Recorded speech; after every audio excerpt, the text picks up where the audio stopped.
Bismillah, elhamdülillah, essalatu vesselamu ala Resulillah, əmmə ba'd, esselamu aleyküm və rəhmətullah. Əziz və dəyərli müsəlman, bacı və qardaşlar, inşallah bu videoda sizlər üçün Şaban ayının 15-ci gecəsi olan Bəraət gecəsi haqqında danışacağım. Bəraət, ərəb dilindəki bəraə və ya sonu tə ilə bitən bəraət kəlməsinin dilimizə uyğunlaşmış formasıdır. Bəraət, iki şey arasında əlaqənin kəsilməsi, insanın bir öhdəlikdən qurtulması və ya üzərində heç bir məsuliyyətin qalmaması mənasını verir. Şaban ayının 15-ci gecəsində müsəlmanların Allahın əhvi və bağışlanması ilə günah yükündən qurtulacağına ümid edildiyi üçün bu gecəyə bəraət deyilmişdir. Bəraət gecəsi haqqında rəvayət olunmuş hədisi şəriflərə baxaq. Bəraət gecəsi müsəlmanlar tərəfindən müqəddəs sayılmış, bu gecənin digər gecələrdən fərqli şəkildə keçirilməsi və daha çox ibadət edilməsi bir adət halına çevrilmişdir. Rəvayət edildiyinə görə Həzrəti Peyğəmbər sallallahu aleyhi və səlləm belə buyurmuşdur. Allah Teala Şaban ayının 15-ci gecəsi rəhməti ilə dünya səmasına təcəlli edər və Kəlb qəbiləsinin qoyunlarının tüklərinin sayından daha çox insanı bağışlayar. Digər bir rəvayətdə isə yenə Peyğəmbər Əfəndimiz sallallahu aleyhi və səlləm belə buyurmuşdur. Şaban ayının ortasında gecəni ibadətlə keçirin, gündüzü isə oruç tutun. Allah o gecə günəşin batması ilə dünya səmasına təcəlli edər və sübh açılana qədər belə buyurar.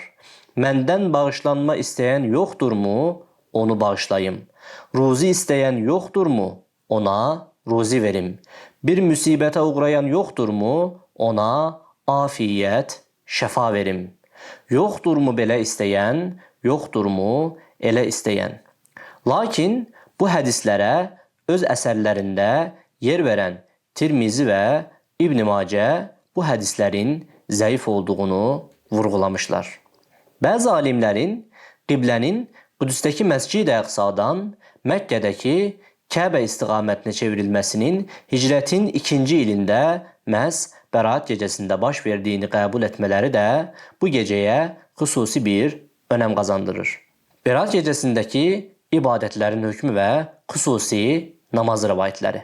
Əvvəl zikr etdiyim rəvayətlərlə yanaşı, Həzrəti Peyğəmbər sallallahu aleyhi və səlləmin Şaban ayına və xüsusilə bu ayın 15-ci gecəsinə xüsusi önəm verərək onu ehya etdiyinə, yəni gecəni ibadətlə keçirdiyinə dair digər rəvayətləri nəzərə alan bəzi alimlər bu gecəni namaz qılaraq, Qur'an oxuyaraq və dua edərək keçirməyin savaba vəsilə olacağını bildirmişlər.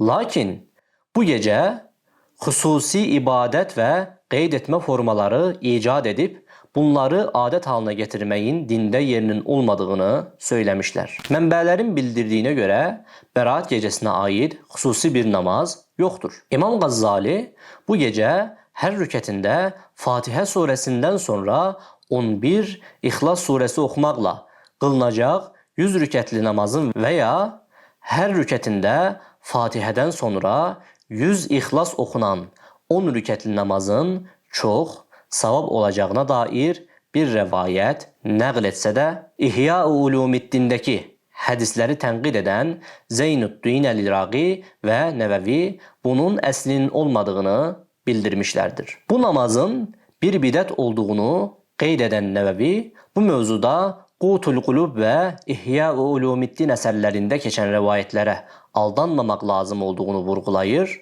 Əli Əl-Qari də bu rəvayətin uydurma olduğunu bildirərək Bəraət gecəsi namazının 400-cü ildən sonra Qüdsdə ortaya çıxdığını qeyd edir. Bu namazın ilk dəfə 448-ci ildə Qüdsdə Məscid-i Əqsada qılındığına və zamanla yayılaraq sünnə kimi qəbul edildiyinə dair rəvayətlər mövcuddur. Duxan surəsinin 3-cü ayəsində Qur'anın mübarək bir gecədə nazil olduğu ifadəsi vardır. İslam alimlerinin ekseriyetine göre burada işare edilen gece Kadir gecesidir. Çünkü diğer ayelerde Kur'an'ın Ramazan ayında ve Kadir gecesinde indirildiği bildirilir. Tabi'in alimlerinden İkrime'nin de dahil olduğu bir grup alim ise Duhan suresindeki ayet ile Beraat gecesine işare edildiği kanaatindedirler. Bu takdirde Kur'an'ın tamamının Levh-i Mahfuz'dan dünya semasına Beraat gecesinde, ondan sonra dünya semasından ise peyderpey yani hisse hisse indirildiği ise Kadir gecesinde başladığı kanaati ortaya çıkır. Hatta bazı müfessirler de bu görüşü benimsemişlerdir. Velhamdülillahi Rabbil alemin.